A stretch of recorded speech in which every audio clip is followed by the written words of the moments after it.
नमस्कार दोस्तों। एप्टेड एजुटेक career designing institute में मैं प्राध्यापक धीरज बुन्ने आप सभी का यहाँ पे स्वागत करता हूँ।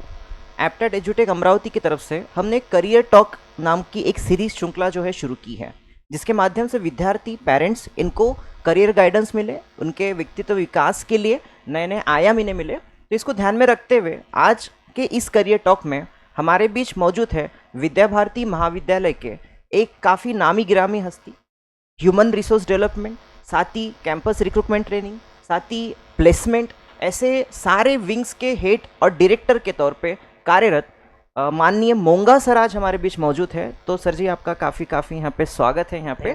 तो ट्रेनिंग और प्लेसमेंट में जब भी नाम निकलता है अमरावती शहर में, तो मोंगा सर का नाम जो है यहाँ पे काफ़ी टॉप प्रायोरिटी से लिया जाता है।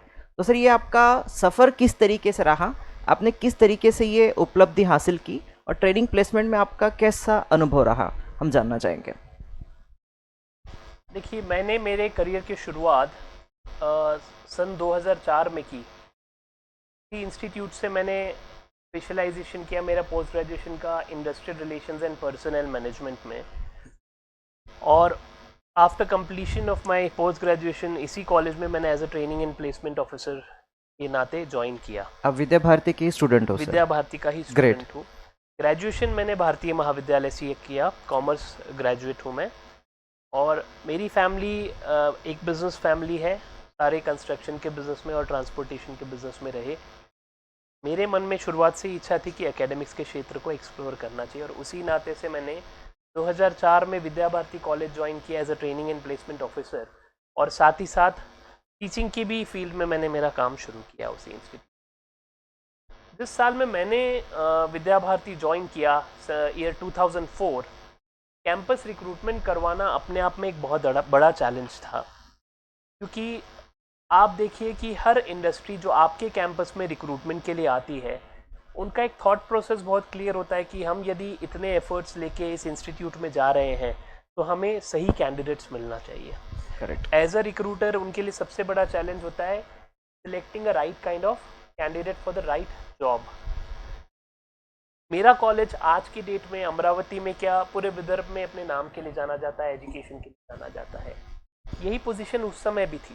2004 में भी my college was one of the leading colleges in Amravati. But challenge था कि मेरे पास यदि MBA की आप बात करें तो 60 स्टूडेंट्स की बैच है, बट यदि मैं किसी कंपनी को कैंपस रिक्रूटमेंट के लिए इन्वाइट करता हूँ तो they would need a bigger pool of candidates to select, कि हमें 200-300 बच्चे आप दीजिए जिनके हम इंटरव्यू लें और फाइनली प्लेस करें। इसी चैलेंज के बारे में जब ताई साहब, हमारे महामहिम प्रतिभा पाटिल जी विद्या भारती के अध्यक्ष थे, उसी साल में मैंने ज्वाइन किया, तो मेरे इंटरव्यू में उन्होंने एक सवाल मुझसे पूछा था कि अमरावती जैसे लोकेशन में, वैसे में भी हम इंडस्ट्रियली काफ़ी पीछे हैं, अमरावती हमारा जो रीजन है, यहाँ कैंपस रिक्रूटमेंट करवाओगे कैसे? This was the question she asked me during the interview. तो मेरा जवाब था कि भले ही हमारे कॉलेज की स्टूडेंट्स की संख्या कम है, हम सारे कॉलेजेस को एक साथ लेके आएंगे। And that was the main motto with which I started my work. मैंने सिर्फ कैंपस रिक्रूटमेंट मेरे इंस्टीट्यूट तक मर्यादित नहीं रखा। मेरे इनिशियल 4 या 5 साल का जो काम था, मैं कॉलेजेस पे पर्सनली जाके स्टूडेंट से मिलता था। जैसे उन्होंने कहा बीटेक डिपार्टमेंट है इनका, बीटेक केमिकल टेक्नोलॉजी, मैं यूनिवर्सिटी के भी डिपार्टमेंट में पर्सनली जाता था स्टूडेंट्स से मिलने, क्योंकि मेरे दिमाग में एक आइडिया बहुत क्लियर था कि यदि मैंने HOD को ईमेल ड्रॉप कर दिया या फ़ोन पे बता दिया कि सर विप्रो का कैंपस प्लेसमेंट है, आपके बच्चों को भेजिए मेरे कॉलेज में, तो शायद ही बच्चे भेजे जाएंगे या शायद ही बच्चों तक वो इन्फॉर्मेशन पहुंच पाए। तो I personally use to take time from the HODs, go and meet the students, उनको ब्रीफ करता था कि कैंपस रिक्रूटमेंट का इन्हें क्या फ़ायदा है। और इस प्रकार एक कॉलेज जमा करके हम एक स्टेज तो हमारे पास विप्रो के कैंपस रिक्रूटमेंट में ऐसे आया कि मेरे पास 1500 स्टूडेंट्स थे जो एलिजिबल थे 60 थ्रू आउट वाले। देयर वर 1500 स्टूडेंट्स और मुझे लैब का सेटअप चाहिए था 500 या 700 का। तो इस रिक्रूटमेंट ड्राइव को मेरे कॉलेज में मैंने 3 दिन तक चलाया, for 3 days, batch wise, one after the other batch, and उसका रिक्रूटमेंट का सिलेक्शन था 150 स्टूडेंट। और वो अपने आप में एक नया अवसर था बच्चों के लिए, क्योंकि विप्रो ने उस जो बैच को रिक्रूट किया, उन सारे बच्चों को बिट्स पिलानी से पोस्ट ग्रेजुएशन करवाया उन्होंने। बिट्स पिलानी आप सबको पता होगा, जो टेक्नोलॉजी वाले फील्ड के स्टूडेंट्स हैं उन्हें बिट्स पिलानी के बारे में पता है। तो इस प्रकार मैंने मेरी कैंपस रिक्रूटमेंट की जर्नी को स्टार्ट किया, और एक हमेशा फोकस ये रखा कि ओपन कैंपस पे हम लोग ज़्यादा फोकस करें, क्योंकि स्ट्रेंथ वाइज हम लोग बहुत कम है। राइट। यदि आप बोलेंगे मेरे पास BCA में 120 बच्चे हैं, MBA में मेरे पास 60 ही बच्चे हैं, इतने बच्चों के लिए किसी कंपनी को बॉम्बे या पूना से बुलाना आसान नहीं है। तो हमने क्या किया, एक सिनर्जी क्रिएट की। अमरावती के जितने भी नामी गिरामी कॉलेजेस हैं जिनके बच्चे एलिजिबल हो रहे हैं रिक्रूटमेंट के लिए, उन सारे बच्चों को एक स्थान पे लेके आए। और ना ही मेरे कॉलेज के बच्चों के लिए, बल्कि अन्यथा दूसरे कॉलेज के बच्चों के लिए भी हमने काम किया। तो कई बार तो ऐसे सिनेरियो है कि जब हम पूरा हमारा एनुअल परफॉर्मेंस प्लेसमेंट का देखते हैं तो पता चलता है कि 500 बच्चों को नौकरियां हमारे विद्या भारती इंस्टीट्यूट से लगी। बढ़िया। उसमें 100-150 बच्चे मेरे कॉलेज के होते हैं, और 300-350 बच्चे सारे अमरावती के ही नहीं, यवतमाल, बुल्ढाना, अकोला, वाशिम, यहाँ के भी कॉलेजेस के बच्चे मेरे यहाँ रिक्रूटमेंट। एक सिंटेल इनकॉर्पोरेशन का मैंने रिक्रूटमेंट लिया था, I think so it happened in 2014 और 15, the year exactly I don't remember. तो इतना उसका पॉपुलराइज किया हमने कि बैतूल के कॉलेजेस और ऐसे ऐसे कॉलेजेस उसमें नए आए ना, मध्य प्रदेश के भी कॉलेज के, विक्रमादित्य यूनिवर्सिटी के भी बच्चे सिंटेल इनकॉर्पोरेशन के इंटरव्यू के लिए मेरे कॉलेज में आए, और वो बच्चे सिलेक्ट भी हुए। तो इस तरह हमने कैंपस रिक्रूटमेंट की हमारी जर्नी स्टार्ट की, और आज के इस समय में आप देखें तो विद्या भारती महाविद्यालय कैंपस रिक्रूटमेंट में एक बहुत बड़ा नाम गिना जाता है। बिल्कुल। क्योंकि इतना हम लोगों ने उसमें काम किया, साथों साथ मैनेजमेंट का सपोर्ट, जो हमारे अध्यक्ष हैं राव साहब शेखावत दादा, उनका हमेशा फोकस ये रहा कि अगर कॉलेज का बच्चा है तो इसको रिक्रूटमेंट का अवसर मिलना ही चाहिए। तो कई बार तो ऐसे होता है कि कुछ स्टूडेंट्स होते हैं जिनके पास 3-3, 4-4 कंपनीज के ऑफर होते हैं, और वो बच्चा डिसाइड करता है कि मुझे टेक महिंद्रा में जाना है, या TCS में जाना है, या कॉग्निशंस में जाना है। कई ऐसे ओकेजन्स आते हैं। तो this is how we started campus recruitment in our college. काफ़ी ज़ोरदार आपकी जर्नी रही सर जी। और एक जानना चाहेंगे सर हम हमारे स्टूडेंट के माध्यम से कि जब ये रिक्रूटमेंट की जो प्रोसीजर चलती है, तब आपका कई सालों का तजुर्बा रहा है, तो एक रिक्रूटमेंट के प्रोसीजर में विद्यार्थियों में क्या ऐसे स्किल्स होने चाहिए, क्या क्वालिफिकेशन, क्या क्वालिटीज़ होनी चाहिए जिससे इनका सिलेक्शन कॉरपोरेट कंपनीज में हो सकता है? देखिए, मैं हमेशा स्टूडेंट्स को एक चीज़ कहता हूँ, आप यदि एकेडमिक्स में एक्सेल करते हैं, गोल्ड मेडल हासिल करते हैं, सिल्वर मेडल हासिल करते हैं, तो बहुत अच्छी बात है। लेकिन मेरा जो ऑब्जर्वेशन रहा कि एक एवरेज स्टूडेंट जिसका 60-65% का स्कोर है, मगर एक्स्ट्रा क्यूरिकुलर एक्टिविटीज़ में बहुत अच्छा है, ऐसे बच्चों का कैंपस रिक्रूटमेंट बहुत आसानी से और बहुत अच्छे तरीके से होता है। मैंने कई ऐसे अवसर देखे जहाँ 85% वाला भी स्टूडेंट BCS का, BCA का है, लेकिन एप्टीट्यूड टेस्ट में तो बच्चा बहुत अच्छा परफॉर्म करेगा, बट जब इंटरव्यू का समय आता है तो वो बच्चे की क्लैरिटी नहीं होती कि मुझे क्या करना है।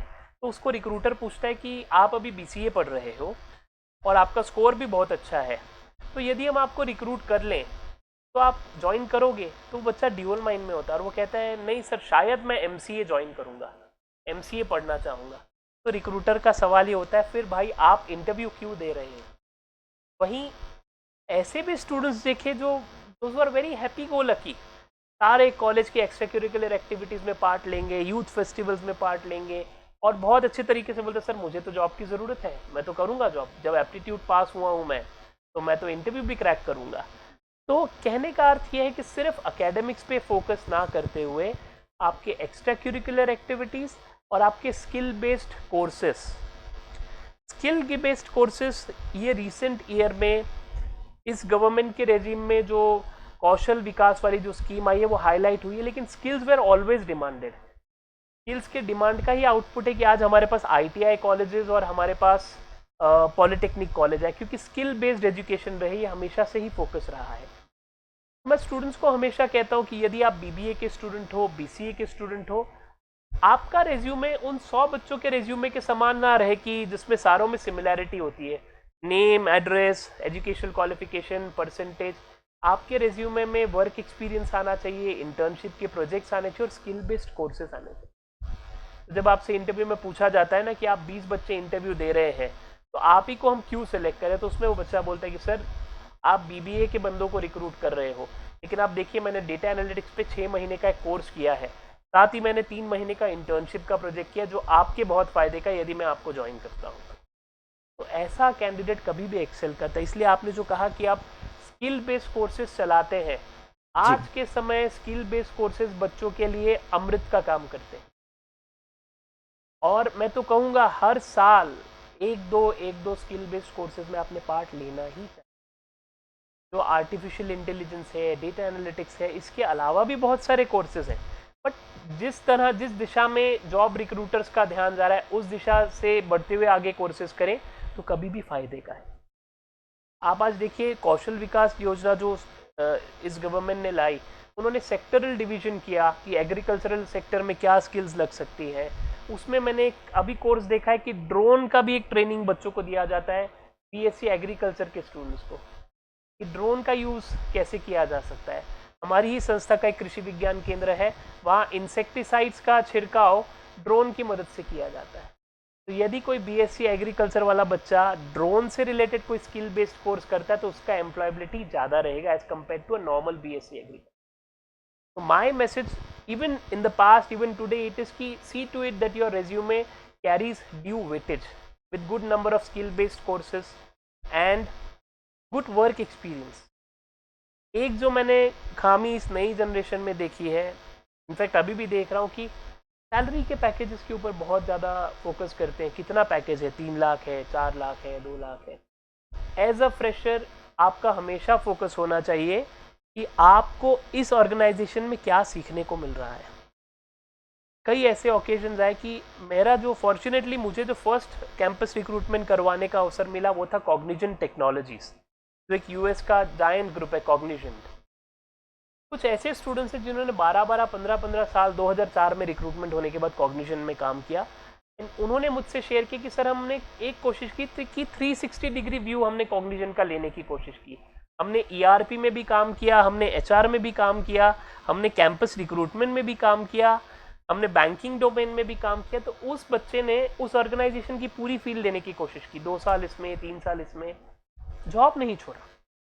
किसी भी ऑर्गेनाइज, खास तौर पे जब आपका फर्स्ट रिक्रूटमेंट होता है तो it should be taken as a learning platform.